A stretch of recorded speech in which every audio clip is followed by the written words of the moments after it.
السلام علیکم ورحمۃ اللہ وبرکاتہ۔ آپ نے مفتی طارق مسعود صاحب کی ایک ویڈیو بھیجی ہے جس میں انہوں نے اہل الحدیث کی دو کیٹیگری بیان کی ہے، ایک متشدد اہل حدیث اور دوسری کیٹیگری معتدل اہل حدیث۔ متشدد اہل حدیث کو یہ جو گمراہ قرار دیتے ہیں اور معتدل اہل حدیث پر ایسا فتویٰ نہیں لگاتے ہیں۔ در حقیقت مفتی طارق مسعود صاحب کا مسئلہ یہ ہے کہ اس طرح سے اختلافی باتیں وہ بیان کرتے رہتے ہیں، حتیٰ کہ اپنے بیانات میں ایسی بھی واہیات، فضول اور فحش باتیں بیان کرتے ہیں جن باتوں کو ایک عالم ہرگز بیان نہیں کر سکتا ہے، لیکن یہ ویوز پانے کے لیے اور اپنے ویڈیوز کو ہائی لائٹ کرنے کے لیے اس طرح کی باتیں بیان کرتے رہتے ہیں، کیونکہ یہ یوٹیوب کی اور فیس بک کی کمائی کھاتے ہیں اور حلال قرار دیتے ہیں۔ جیسے مرزا جہلمی کا اصول ہے کہ اس طرح کی اختلافی چیزوں کو جس سے مسلمان کے جذبات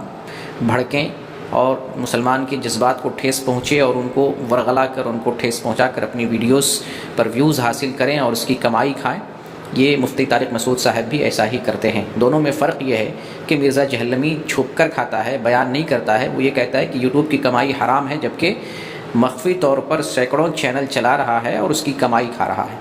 جس کو میں نے ایک الگ ویڈیو میں ثبوت اور حوالے کے ساتھ بیان کیا ہے۔ جبکہ مفتی طارق مسعود صاحب حلال قرار دیتے ہیں، زبان سے قرار بھی کہتے ہیں اور اس کی کمائی کھاتے بھی ہیں۔ اس وجہ سے اس طرح کی باتیں وہ اپنے ویڈیوز میں بیان کرتے رہتے ہیں۔ جہاں تک مسئلہ متشدد اور معتدل کا ہے تو یہاں پر سمجھ لینا چاہیے کہ اہل الحدیث کا عقیدہ اور ان کا عمل واضح ہے۔ اگر کسی کی زبان میں بیان کرنے کے اعتبار سے، الفاظ کے اعتبار سے کچھ تشدد ظاہر ہوتا ہو تو اس کا مطلب نہیں کہ وہ اہل حدیث، اس کا عقیدہ قرآن و حدیث کے برخلاف ہے یا اس کا عقیدہ معتدل اہل حدیث کے عقیدے سے مختلف ہے۔ نہیں، اہل الحدیث کا ایک ہی عقیدہ ہے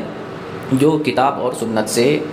واضح ہے، اور اہل الحدیث اسی راستے پر چل رہے ہیں جس راستے پر صحابہ کرام چلتے رہے، صحابہ کا منہج اختیار کرتے ہیں۔ جبکہ مفتی طارق صاحب اپنے اس ویڈیو میں بیان کرتے ہیں کہ اہل الحدیث وہ اہل الحدیث نہیں ہیں جو امام احمد بن حنبل نے اپنے بیان میں کہا۔ اہل الحدیث سے مراد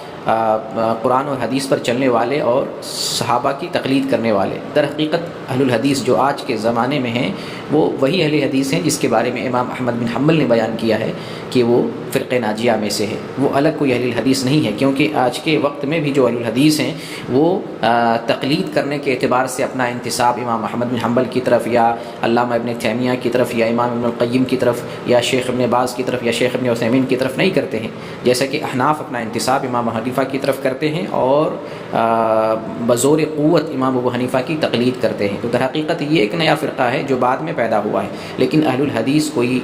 فرقہ نہیں ہے، یہ صرف ایک محض صفاتی ناموں میں سے ایک نام ہے اہل الحدیث، جو قرآن اور حدیث کو مانتے ہیں، فالو کرتے ہیں اور صحابہ کے منہج پر چلتے ہیں، صحابہ کا منہج اختیار کرتے ہیں۔ تو امام احمد بن حنبل نے اہل الحدیث کے بارے میں جو رائے ظاہر کی ہے وہ وہی اہل حدیث ہیں، اسی مشن اور اسی راستے پر آج کے اہل الحدیث چلنے والے ہیں۔ لیکن اگر کسی کے زبان اور بیان میں کہیں پر تشدد آئے تو میں اس کی مذمت کرتا ہوں، لیکن جو عقیدہ ہے، جو عمل ہے، جو فکر ہے وہ وہی ہے جو معتدل اہل الحدیث کا ہے، اور یہ جماعت وہی جماعت ہے جس کے بارے میں امام احمد بن حنبل رحمۃ اللہ علیہ نے بیان کیا ہے۔ بلکہ امام ابو حنیفہ کے شاگرد عبداللہ ابن مبارک نے بھی فرقہ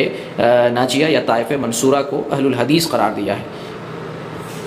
تو اہل الحدیث آج کے زمانے میں اسی راستے پر ہیں، کسی کی تقلید نہیں کرتے ہیں، جبکہ مفتی طارق مسعود صاحب تقلید کے قائل ہیں، امام کی تقلید کے قائل ہیں، کتاب و سنت کی پیروی کے براہ راست قائل نہیں ہیں۔ اللہ رب العالمین انہیں ہدایت دے، اس طرح کی